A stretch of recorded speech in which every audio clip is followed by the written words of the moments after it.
A HTTP request is a message sent by a client to a server. A client could be a browser or other devices on a network that send API requests. So this could be, it's not just your browser, right? It could be an API, it could be IoT, it could be your light bulbs, right? It could be things that are fired from webhooks. It could be stuff that is done through devices that are in your home that send requests to servers using HTTP. It could be things to check the status of whether things are up or not, checking if things are still running. So it is a message. A HTTP request is a message, and it's sent by a client. The client doesn't have to be a browser, although that's what typically people think, right? So it's a browser, you refresh the page, and that's doing a request to the server, and then that will respond with the web page. But it doesn't have to be a browser. That's the point. It doesn't have to be the browser. It could be anything. It could be anything, really. IoT stuff, devices, mobile phones.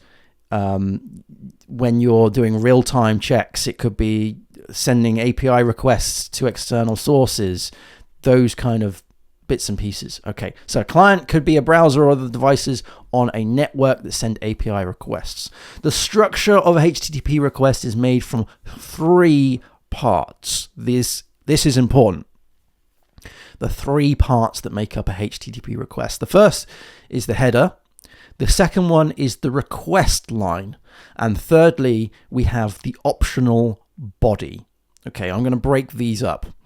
So the header of a request can contain, or does contain, key value pairs that provide additional information about the request. This is kind of like metadata about the request. Examples of the header could be the host, the user agent, the content type, and the authorization. And the purpose of a HTTP header is to control the behavior of the request and provide information about the client. So when we send a request off, we usually include things like where was the request sent from, right? So what is the browser? What is the user agent? What is the version of the browser that we're using? Or what is the API that it was sent from? What was the referrer? The user agent will have things like your browser, the browser version, and it could also be like this was a request from an API. The content type will be the type of content that we are requesting. Am I requesting an image, or am I requesting text? The authorization, which probably needs to have a whole bunch of episodes just to talk about authorization with APIs, will be any form of key or credentials that allow the request to be to access the resource. Now I'm going to be using the word resource quite a lot, right? Accessing the resource. So when we run a HTTP request, people think, okay, we're just requesting a web page, but in actual fact, we're requesting a resource, right? We're requesting a resource, and that resource could be behind authorization that we need to gain access from. And when we do that, we might gain a key, and that key we then give or include with our future requests, and then perhaps we refresh that key when it gets expired. I don't really want to go down the authorization and access control route today, but maybe we will at some point. The request line, then, if we talk about the request line, is broken up into further sections. So we have the method. This is the method in which the request. This is the method that we have requested. Okay. The path that the request was made from, that's wrong. The path in which the request is made to, okay? And of course the HTTP version, because there's various different HTTP versions. So that's the request line. So the request line includes the method used by the request, the path that the request is going to, as well as the HTTP version. All right, so the method is actually quite a big thing, because we have, 1, 2, 3, 4, 5. I've got 6 different types of methods here. So we're going to talk about each one. The method defines the requested action that is to be performed by the server. Okay, so I'm going to give you a HTTP request. This request perhaps includes a payload, and I would like to access this path. And that is the request path, right? With this payload, and perhaps I want to update a record on a database or somewhere else. And so in the payload, I include perhaps the ID of the resource that I want to update. Or maybe I want to delete it. And so I pass in the method of delete instead of put or post or get or head or options. These are the methods. Okay, so we'll go through each one. The first one, which is the most common, is get. This is where your HTTP request wants to get a resource from the server. Okay, where your client wants to get a resource from the server. This is the most common one because this, of course, is when you refresh a page, you will be getting the resource from the server, i.e. the HTML code. Okay, but you have to consider that when you refresh a page on a browser, you might be, or you will be, doing multiple HTTP requests to that site. We won't talk about cache efficiency today, but again, that's we could we could do a whole episode on that perhaps. So a GET request is getting. I'll read it word for word. GET resource is to be retrieved from the server. I would like to retrieve this thing from the server, please. Okay, the next one is post. This is the next most common one, which is a post request. Okay, so this is a resource is to be processed on the server. So this is where typically this is where I want to create something on the server, right? So I want to give you some data that perhaps creates a record in the database or in something else, right? Or I'm giving you the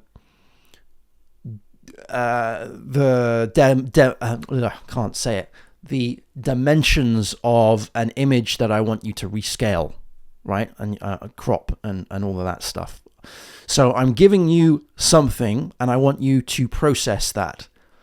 Usually that is in a creation rather than a modification, because when we start talking about put requests, that's changing an existing resource. However,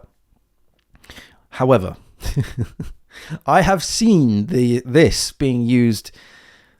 I've seen all of these being confused, right? So I've seen post requests that should be. I've seen get requests that really should be post requests.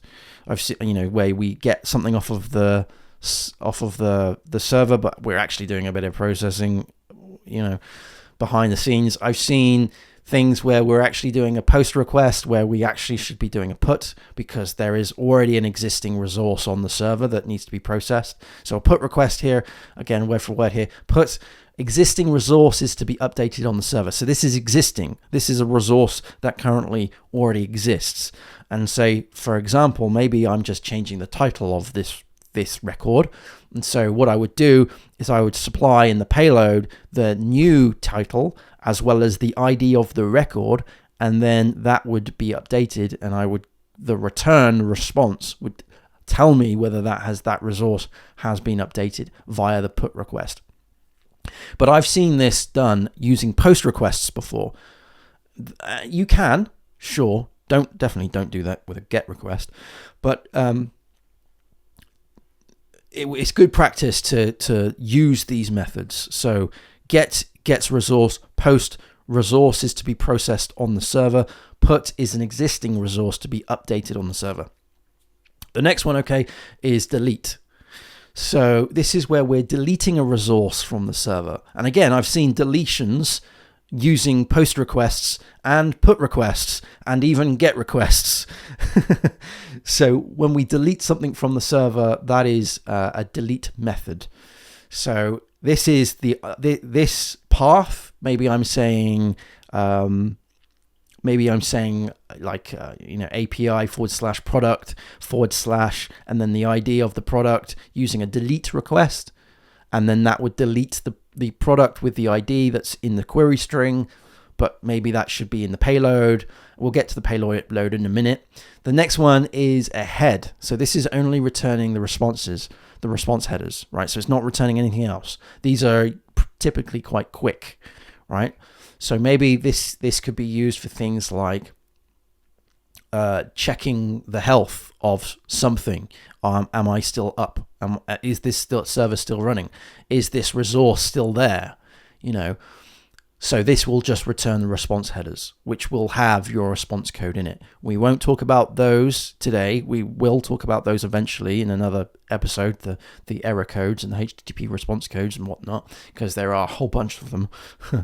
But the next one is options. So this is going to describe the options of the target resource. Okay, so what options are available to me? This is probably the less frequently used, the options one. Usually it's more to do with things like APIs, but knowing these methods are really important, and it's so important not to confuse these as well, especially if you think you are doing a get but you're actually doing a delete. Don't do that. That's just silly. Don't do that at all. And if you can, please avoid using puts to create anything. That should be a post, and likewise try and avoid using posts to update resources, update your data. That really should be a put request. Okay, so now we're going to talk about the body of the HTTP request. This is the payload, right? This is the thing that you supply up to the server in your request, alongside the method and the request line and whatnot. So this is the body of the HTTP request. It is completely and utterly optional. And of course, the body can be written in a whole manner of different ways, right? So it doesn't have to be JSON. It could be XML. It could be just plain text, right? It could be a blob from an image or some asset or something like that.